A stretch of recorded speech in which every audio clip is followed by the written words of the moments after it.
For today's recipe, you have taken 2 cups of washed basmati rice. I am now going to soak it for about 30 minutes and keep it aside.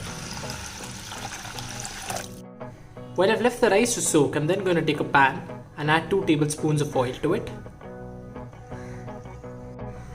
After adding the oil, I'm then going to add 6 cashew nuts, half a teaspoon of mustard seeds, 3 green cardamoms, 4 cloves, 1 small cinnamon stick, 4 peppercorns, and half a teaspoon of cumin seeds. I'm now going to let this cook for another 45 seconds. After 45 seconds, I'm then going to add 1 finely chopped onion. Along with the onion, I'm also going to add 2 slate green chillies. And I'm then going to mix this really well with the rest of the spices. I'm then going to cook this for another 3 to 4 minutes until the color of the onion changes to golden brown. After 4 minutes, once the color of the onion changes to golden brown, I'm then going to add half a tablespoon of ginger garlic paste. After adding the ginger garlic paste, I'm going to mix it with the onion until the raw smell of the ginger garlic paste goes away. After about 45 seconds, once the raw smell of the ginger garlic paste goes away, I'm then going to add 3 large tomatoes.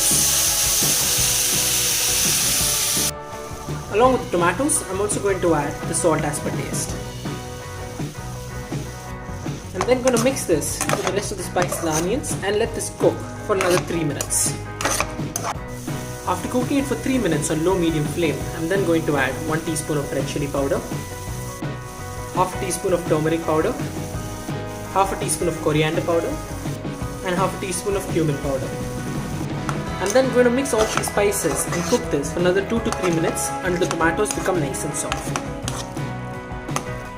After 3 minutes, once the tomatoes have become nice and soft, I'm now going to switch off the flame and keep this aside. After keeping the tomatoes aside in the rice cooker, I'm then going to add the 2 cups of the basmati rice which we had soaked earlier. For the 2 cups of basmati rice, here I'm going to add 3.5 glasses of water. After adding the water, I'm then going to add tomatoes and the onions which we had cooked earlier. After adding the tomatoes and the onions, I'm also going to add some salt as per taste, while keeping in mind that you've already added some salt to the tomatoes and the onions earlier. I'm then going to gently mix this once with the rice and put up the rice cooker.